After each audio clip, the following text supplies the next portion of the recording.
You ever hear a ghost story that just gets under your skin, the kind that feels a little too real? Well, we're about to dive into one of those. It's a story that starts with a simple road trip and ends in a total nightmare, a blood, a terrifying bargain, and a vengeful, headless spirit.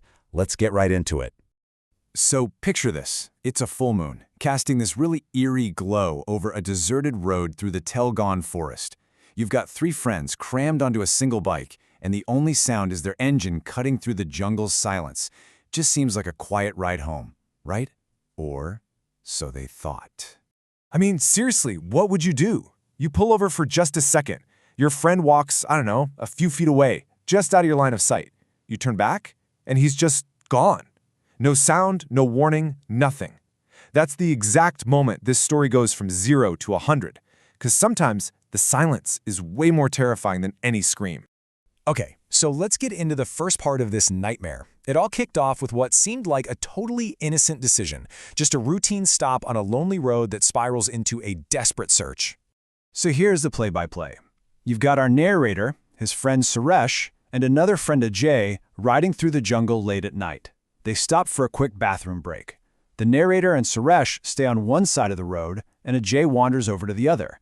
A minute later, they're ready to go, they look up, and Ajay's just vanished. Their first thought, he's got to be playing a prank. So they start calling his name, joking around that they're going to leave him behind. They even do a countdown from 5, fully expecting him to pop out from behind a tree and laugh. But instead of laughter, a scream just rips through the forest. It's Ajay's voice, and he's screaming, "Brother, save me!" And just like that, the prank is over. The terror has just begun. Without a second thought, they plunge into the woods following his voice, and things get worse with every single step. First, their flashlight catches something shiny on the leaves. It's blood. Then, they see it on the ground, these clear drag marks, like someone was pulled through the dirt. They look up, and for just a split second, they see it, a figure, a woman in a black sari, dragging Ajay into the darkness at this totally unnatural speed. The trail leads them right to the steps of a decaying 2-story mansion just looming there in the middle of the jungle. So now let's head inside, because what they find in this mansion is way, way worse than anything they could have possibly imagined. This is where they find out exactly what they're dealing with. Right at the entrance, the two friends are completely torn, and you see this classic psychological split when you're under extreme fear. Suresh is absolutely paralyzed. His flight response is in overdrive. He's convinced that thing was a demon and that they need to run for their lives. But our narrator, he's all fight response. He flat out refuses to abandon Ajay, trying to rationalize that maybe it's a human killer, someone they can actually fight. He decides he's going in, whether Suresh is with him or not. So they creep into this dusty, web-covered mansion, and another one of Ajay's screams echoes from the second floor, followed by this sudden, chilling silence. The narrator rushes towards the staircase, and that's when he sees it, a fresh trail of blood, just dripping down, step by step, from the floor above. His heart just sinks, but he knows he has to go up there. He gets to the second floor, and the sight that's waiting for him is just pure, undiluted horror. Hanging upside down from the ceiling, tied by his feet, is Ajay's body. But his head is completely gone. Okay, and this is the part that is just so terrifyingly strange. As they're standing there, just staring at Ajay's headless corpse, they hear his voice again. It's coming from a room nearby, and it's crying for help. I mean, how is that even possible? Is he still alive somehow? The confusion is almost as horrifying as the body itself. They follow the voice, creeping into this dark room, and in the corner there's a woman in a black sari, sitting with her back to them. The narrator calls out. The figure turns around, and they see it. The woman has no head, and she's holding Ajay's severed head in her hands, and it's the head that's talking to them, saying, "Friends, I'm here." So yeah, the rescue mission is officially over. They are not dealing with a human killer.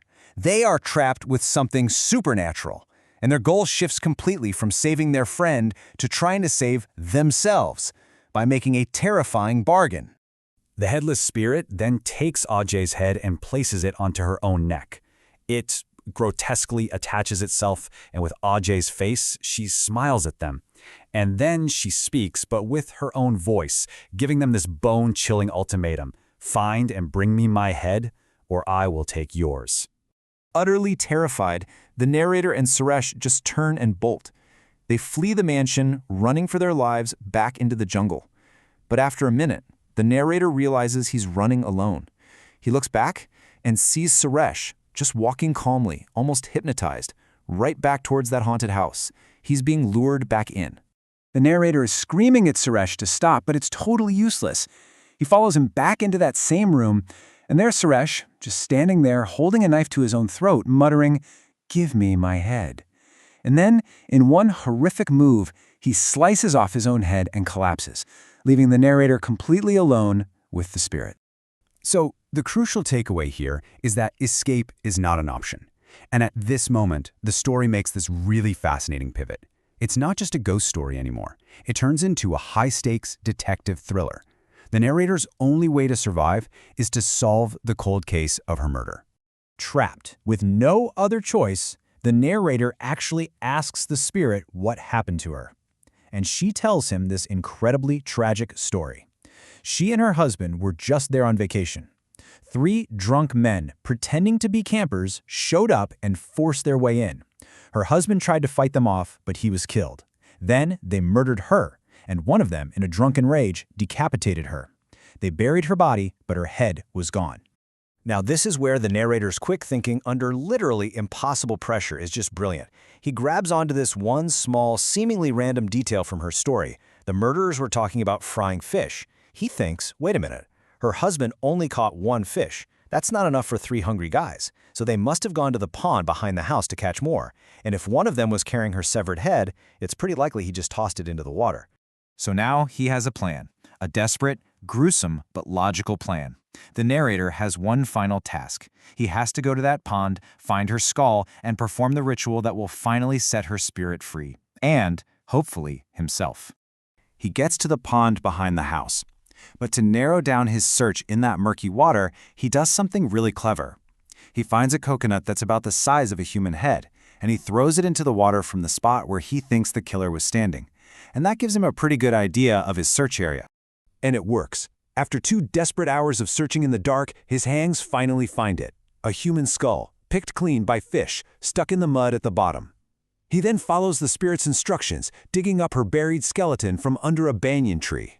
He reunites the skull with the rest of her bones and sets them on fire, performing her last rites. As the bones burn, he sees her spirit, now whole again, just ascend into the night sky. She's finally at peace. The curse is broken. He's free. He runs from that forest and makes a promise to himself to never, ever go back. So, he made it out. He survived. He outsmarted a vengeful spirit, he solved a murder, and he escaped an almost certain death. But after watching his 2 best friends die in the most brutal ways imaginable, you have to wonder, he may have escaped the forest, but can he ever truly escape the memory of what happened that night?